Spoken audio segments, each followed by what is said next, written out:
और वही दिल्ली में सिरसा से सांसद सुनीता दुग्गल ने जनता टीवी से खास बातचीत की है और इस दौरान उन्होंने कई मुद्दों पर विस्तार से अपनी राय भी रखी है। चुनाव मैदान में तमाम पार्टियां अपना दमखम लगा रही हैं। हमारे साथ बीजेपी सांसद सुनीता दुग्गल जी हैं। राजस्थान चुनाव में ड्यूटी भी लगी है। मैम, सबसे पहले यही जानना चाहेंगे कहाँ ड्यूटी लगी है और मैम किस तरह की रणनीति जो है बनती हुई नजर आ रही है? देखिए, ऐसा है कि जो हमारा राजस्थान राज्य है वो हमारे हरियाणा के बिल्कुल सीमावर्ती इलाके में है।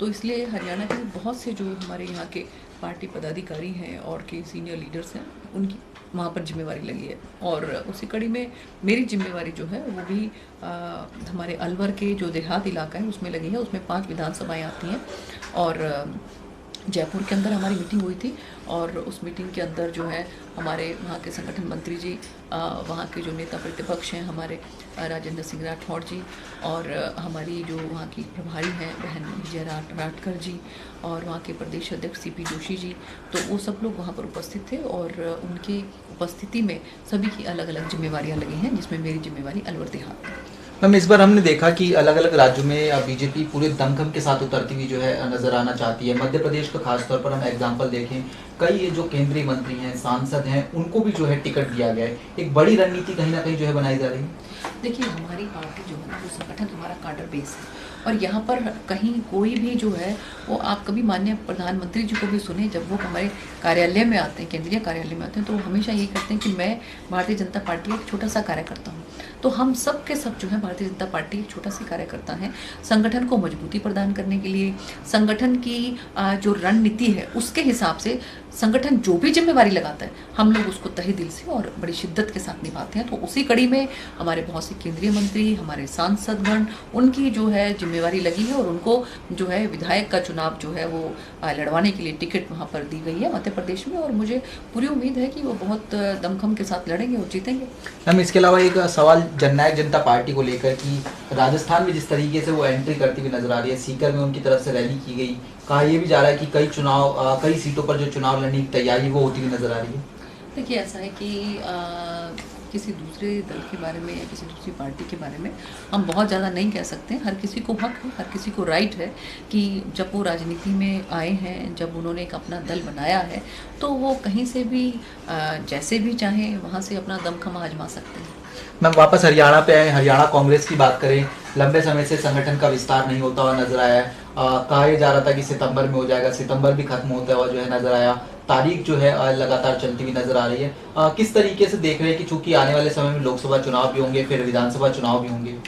देखिए, ऐसा लगता है मुझे कि कांग्रेस पार्टी जो है उनको सभी जितने भी महत्वपूर्ण जो मुद्दे हैं, जिस तरह से उनको वो आगे सरकाने की उनकी आदत है। जैसे आप ये देखिए कि अगर हम महिला आरक्षण की भी बात करें तो ये विधेयक 27 साल से धूल फांक रहा था और जो है उन्होंने इसको कभी सीरियसली लेकर इसको पास करने की कोशिश नहीं की। माननीय प्रधानमंत्री नरेंद्र मोदी जी ने नई जो हमारी संसद भवन है उसके अंदर सबसे पहला बिल जो है वो महिला आरक्षण का लेकर आए और स्पेशल सेशन उसके लिए बुलाया गया और दोनों सदनों में ये पास हुआ।